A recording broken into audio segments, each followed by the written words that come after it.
মহারাজ, এবার ফসলের অবস্থা কিন্তু খুব ভালো, সকলেই খুব খুশি, খেয়ে পড়ে থাকবে। এই যে ভালো ফসল হলো, তার পিছনে আমার অবদান কিন্তু সবচাইতে বেশি। তাই আমার মাসোহারাটা যদি একটু বাড়িয়ে দেন তো ভালো হয়। মহারাজ, চাষবাস করার জন্য কিছুটা বুদ্ধি তো চাই মহারাজ।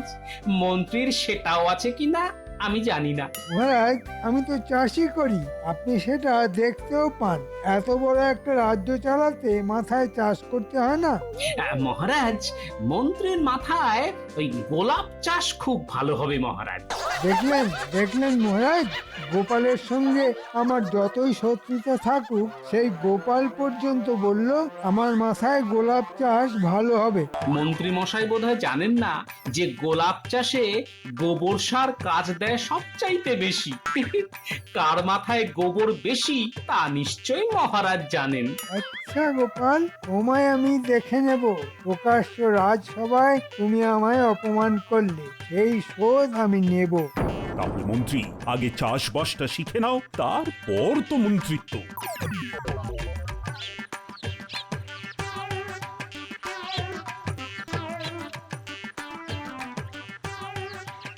আমার এই সামান্য জমি একটু কলমি শাক চাষ করছি, বেশ ভালো ফলন হয়েছে।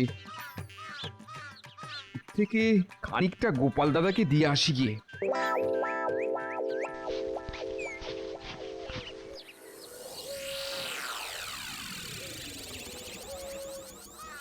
বহুদিন দাবা খেলিনি, কিন্তু কার সঙ্গে খেলবো? ধুস, কবে যে গুলটে পুঁটিরা বড় হবে দাবা খেলতে পারবে কে জানে বাবা।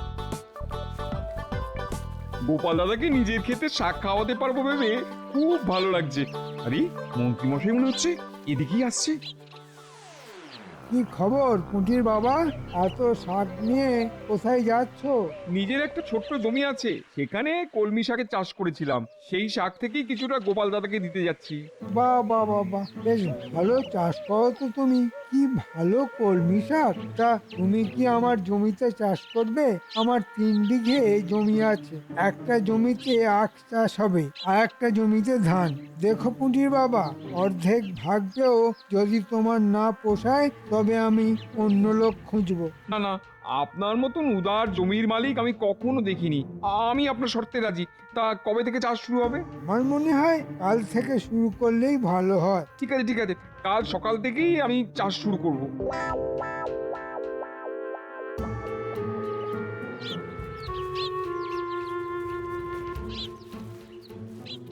আরে এসো এসো এসো পুটির বাবা, সঙ্গে করে কি এনেছো? আগে আমার এক টুকরো জলা জমি আছে, তুমি তো জানো, সেখানকার কলমি শাক আজ তুলেছি, আর তার থেকে খানিকটা তোমাকে দিয়ে গেলাম গোপাল দাদা। তা বেশ করেছো বেশ করেছো, বেশ জমিয়ে আজ খাবো বুঝলে। তা হবে নাকি এক হাত দাবা? হ্যাঁ হ্যাঁ, হবে হবে। তবে তার আগে একটা কথা বলিনি, রাস্তায় মন্ত্রী মশাইয়ের সঙ্গে দেখা হয়েছিল, তিনি বললেন তার জমিতে চাষ করতে। আমার হাতে এখন কোনো কাজ নেই, তাই রাজি হয়ে গেলাম। ঠিক করেছি তো? হাতে যখন কোনো কাজ নেই তখন যা করবে সেটাই ঠিক। তবে মন্ত্রীকে তো আমি চিনি, একটু সাবধানে দরদাম করে নিও কেমন?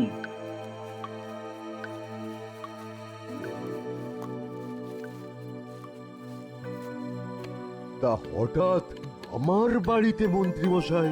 বাড়িতে কি কেউ অসুস্থ হয়েছে নাকি?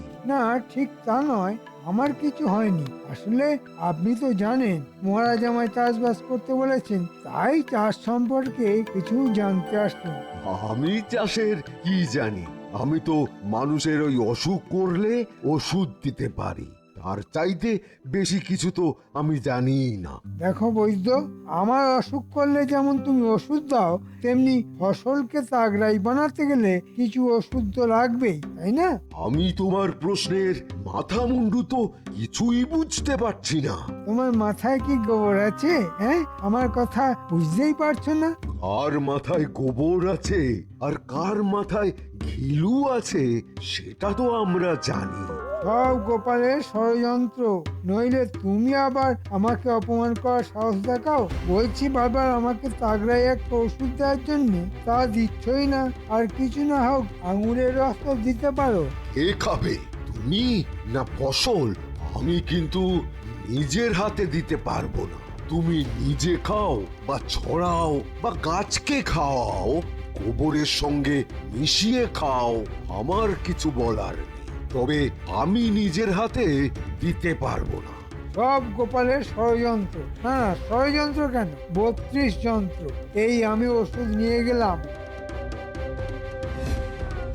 যখন এই আগগুলো ইয়া পালোয়ান হবে তখন কিন্তু চাইতে শোনা আবার।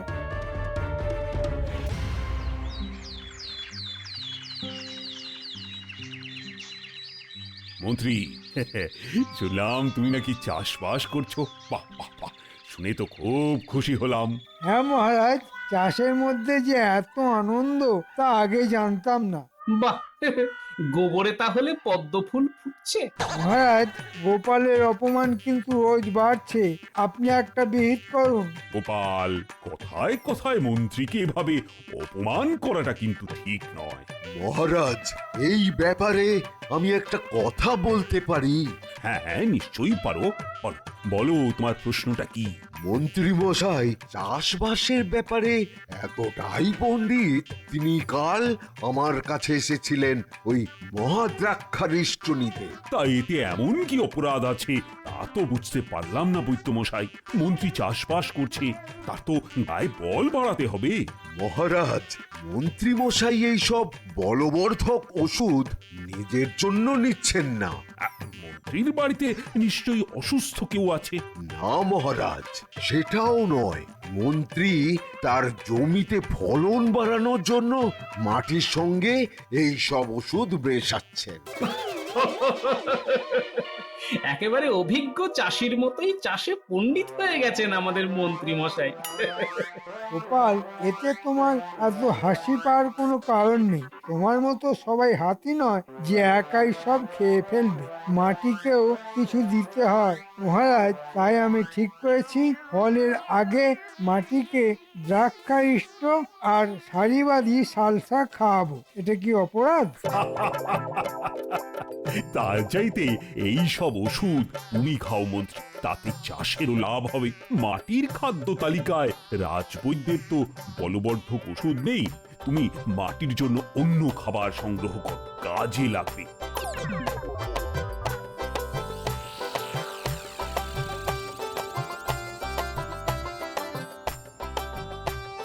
কোন পাল্লায় পড়লাম গোপাল দাদা, আমি তো পাগল হয়ে যাব।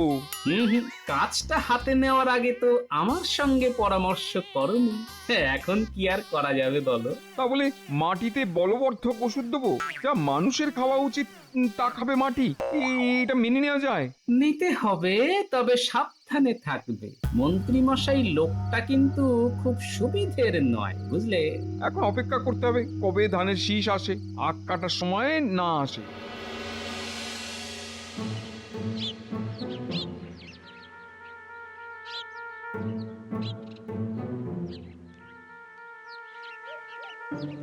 দেখো দেখো, কি তাগড়াই আঁক, আর ওদিকে ধান ফলেছে, আর তোমাদের গোপাল আমাকে চাষি বলে মানতেই চায় না। তুমি বলো পুঁটির বাবা, কত পরিশ্রম করেছি এই চাষ করার জন্য, নইলে এই ফলন হতো? না না, তা হতো না। ভাগ্যিস আপনি এই সময়টা ঘুমিয়ে কাটিয়ে দিলেন, নইলে কি যে হতো কে জানে। আপনি মাঝে মধ্যে এখানে না আসলে ফলন আরো ভালো হতো। এবার তো ভাগাভাগিটা সেরে নিতে হবে, তাই না? হ্যাঁ, সেটার খুব দরকার। দেখো, তোমার সঙ্গে আমার যে সম্পর্ক, তাতে আমি খুশি হয়ে তোমাকে আখের ডগার দিকগুলি দিলাম। দেখো আমি কত দয়ালু, ডগার ভাগ তোমাকেই ছেড়ে দিলাম। কেমন, খুশি তো? আগে মন্ত্রীমশাই, আপনি সত্যিই খুব দয়ালু। নিজে খারাপ দিকটা নিয়ে আমায় ভালো দিকটা দিলেন। তাহলে ধানের ভাগ কি করে হবে? কেন, আখের ক্ষেত্রে যা হয়েছিল ঠিক তার উল্টোটা হবে। আমি নেব ডগার দিক আর তুমি নেবে গোড়ার দিক। কি ভালো হলো না? ঠিকই বলেছেন। আমি কেন সবসময় ডগার দিক নেবো? ধানের ক্ষেত্রে আপনি ডগার দিকটা নিন, তাহলে আমাদের মধ্যে আর কোনো গোল বাঁধবার সম্ভাবনা নেই।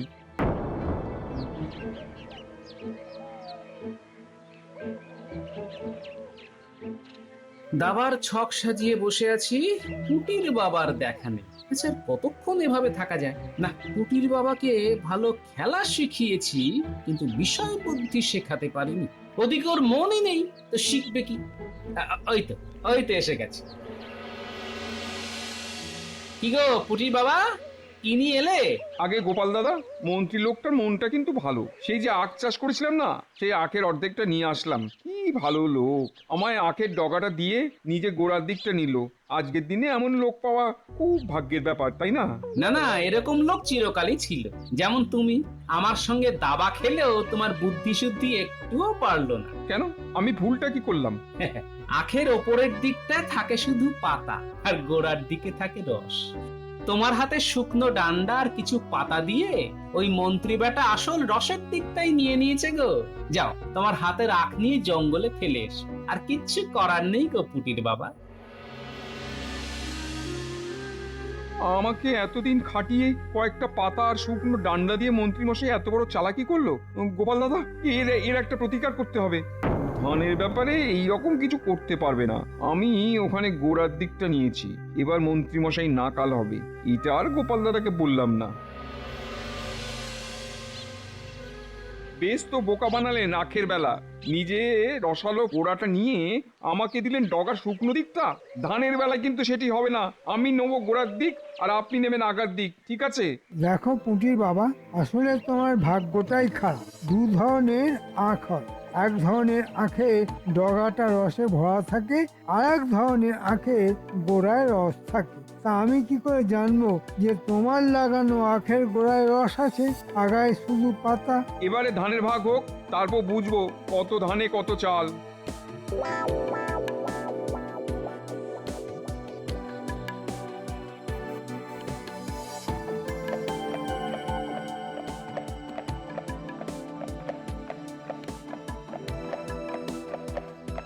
আজ পুটির বাবা ধানের ভাগ নিয়ে আসবে, দেখি মন্ত্রী ওকে কতটা ঠকায়।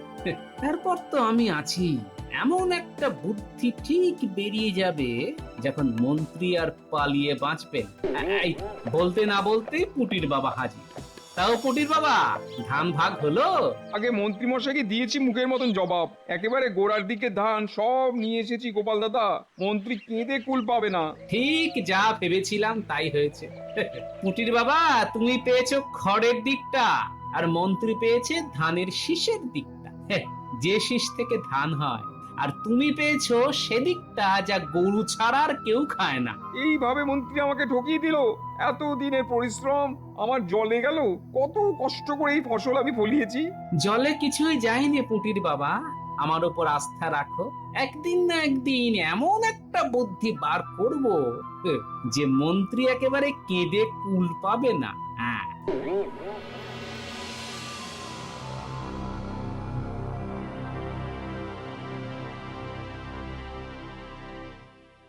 গোপালের সঙ্গে খুব পিত না? দিয়েছি একেবারে নাক ঘষে। রাজসভায় যে অপমান করেছে গোপাল, তার একটা জবাব দিলাম মাত্র। গোপালকে যদি না দিতে পারি, তাই গোপালের প্রাণের সখা পুঁটির বাবার ওপর দিয়েই দিলাম। গোপাল জানুক, দেখি ও কি করে।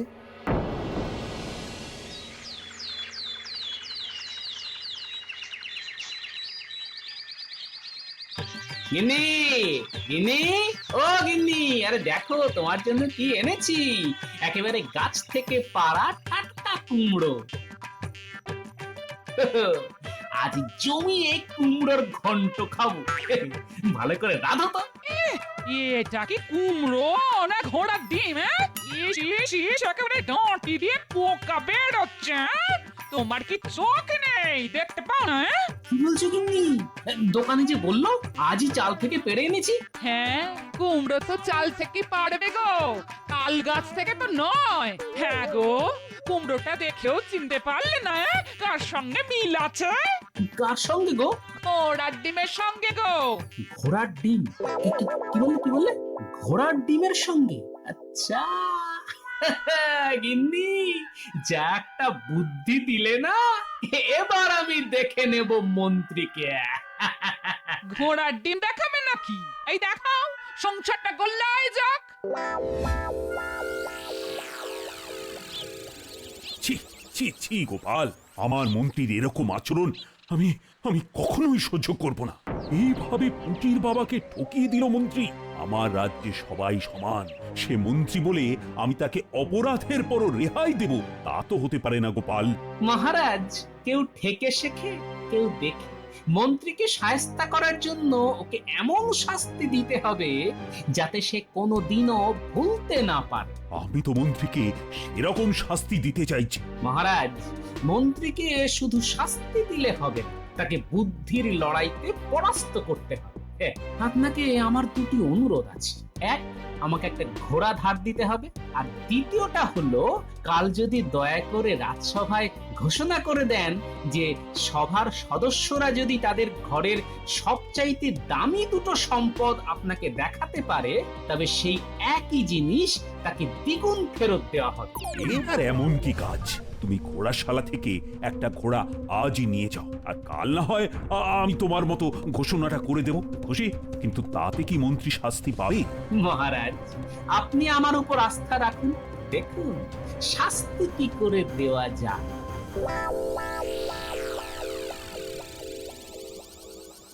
সাদা রং এনেছিস গুলটে? হ্যাঁ, নিয়ে এসেছি, এই দেখ না।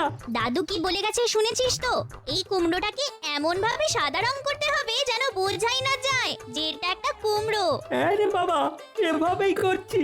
দাদু নিজেই চিনতে পারবে না যে এটা আগে কুমড়ো ছিল।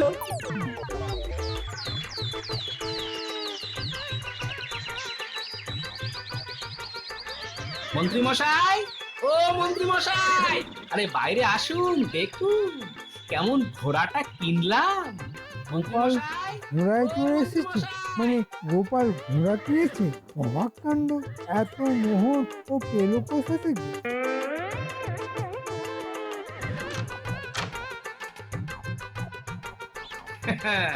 ঘোড়াটা কেমন হয়েছে বলুন তো মন্ত্রী মশাই? ভালোই, কিন্তু অনেক খরচা পড়ে গেল তো। হ্যাঁ, তা একটু তো পড়বেই। আমি দামি ঘোড়াটা একটু বেশি দাম দিয়ে কিনলাম, বুঝলেন? চড়বো যখন তখন ভালো ঘোড়াতেই চড়বো। হ্যাঁ হ্যাঁ, তা ভালোই গোপাল। এরকম একটা ঘোড়া কেনার খুব ইচ্ছে আমার আছে। কোথায় পাওয়া যাবে বলো তো? কেন? ও তো শেখ আলমের কাছে। তার ঘোড়াশালাটা একদম নগরের পূব দিকে, বুঝলেন? আজ রাতেই যাব, গিয়ে একটা ঘোড়া কিনতেই হবে। একটা নয়, দুটো কিনবো। তাহলে মহারাজ আমায় 4টে ঘোড়া দেবেন। গোপালের চাইতে বেশি ঘোড়া হবে আমার।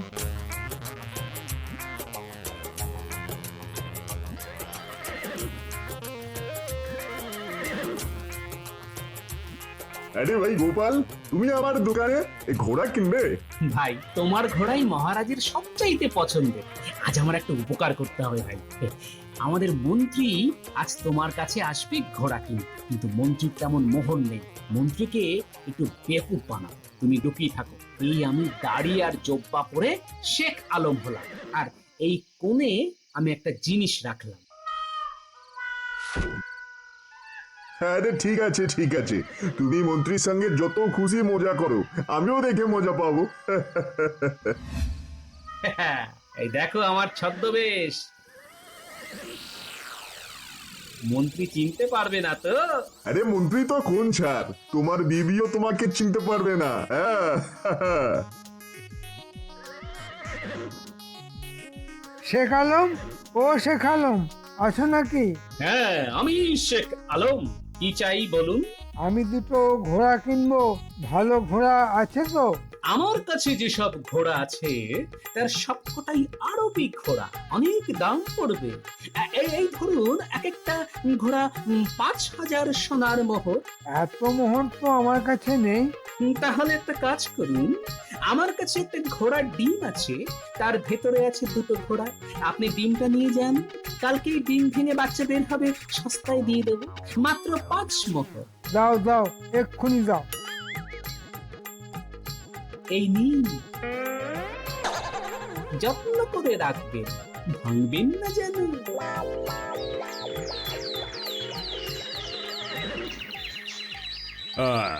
আমার ঘোষণা মতো আজ সবাইকে তার সেরা সম্পদ আনতে বলা হয়েছিল। তা সবাই কি এনেছে? আগে হ্যাঁ মহারাজ, আমি এনেছি। গোপাল, তুমি এনেছো? নিশ্চয়ই মহারাজ, আমার ঘোড়া বাইরে আছে, আপনি দেখে আসতে পারেন। মন্ত্রী, তুমি আগে তোমার সম্পদ দেখাও। আমি তোমার আনা জিনিসটা দেখতে খুব উৎসাহিত বোধ করছি। এই যে মহারাজ, আমি একটা ঘোড়ার ডিম নিয়ে এসেছি। এর মধ্যে দুটো ঘোড়া আছে। আজই ওরা ডিম ফুটে বার হবে। একটু অপেক্ষা করুন, দেখতে পাবেন। এবার আমাকে 4টে ঘোড়া কিন্তু দিতে হবে মহারাজ। নিশ্চয়ই নিশ্চয়ই, ঘোড়া যদি ডিম পাড়ে তবে তোমাকে 4টে কেন, 400 ঘোড়া আমি দিতে পারি। গোপাল, মন্ত্রীর ঘোড়ার ডিমটা আমার হাতে দাও তো।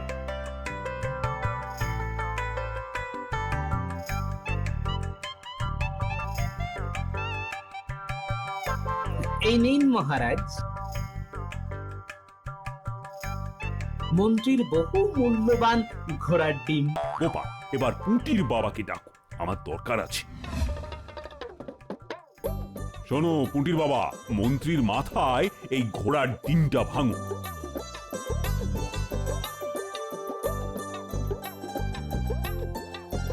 মহারাজ, এই ডিমের মধ্যে দুটো ঘোড়া আছে। তাই? বাহ, তাহলে তোমার মাথায় ঘোড়ার ডিমটা তো আগে ভাঙা হোক, তারপর দেখা যাবে ভেতরে কটা ঘোড়ার বাচ্চা আছে। আখের যদি ডগাতে রস থাকতে পারে, ধানের যদি গোড়ায় চাল থাকতে পারে, তবে তো বলা যায় না ঘোড়া ডিমও পারতে পারে। উঠি বাবা, কি হলো? এক্ষুনি মন্ত্রীর মাথায় ঘোড়ার ডিমটা ভাঙো। এই ভাঙলাম মহারাজ। দিদি, আমার মাথায় কি কিলবিল করছে? পোকা? মহারাজ, আমার শরীর পোকায় ভরে গেছে, কিন্তু আমার ঘোড়া দুটো কোথায় গেল? তোমার খেতে আখ চিবোচ্ছে। উটির বাবা, ধানের খেতে মন্ত্রীকে বাইরে নিয়ে গিয়ে খড়গুলো খাওয়াও, আর না খেতে চাইলে আখের ডান্ডা দিয়ে মাথায় বাড়ি মেরে মেরে খাওয়াবে। আর মন্ত্রী, তুমি যেভাবে পুঁটির বাবাকে ঠকিয়েছ তার ক্ষতিপূরণ কিন্তু তোমায় দিতে হবে, যা তোমার মাসোহারা 3 গুণ। মহারাজ, এত মোহর আমি পাবো কোথায়? এখন থেকে 3 মাস তুমি বিনা মোহরে মন্ত্রীগিরি করবে এখানে, আর এটাই তোমার শাস্তি। কুটির বাবা, তুমি মন্ত্রী মশাইকে আদর করে খাওয়াও, যত্নের যেন কোনো ত্রুটি না হয়। মন্ত্রী মশাই নিন, ভালো করে খড় চিবিয়ে খান। আমি বরঞ্চ আপনাকে একটা ছড়া শোনাই। মন্ত্রী মশাই মস্ত পাজির ডিম, লোক ঠকালেই খেতে হবে জমজ ঘোড়ার ডিম।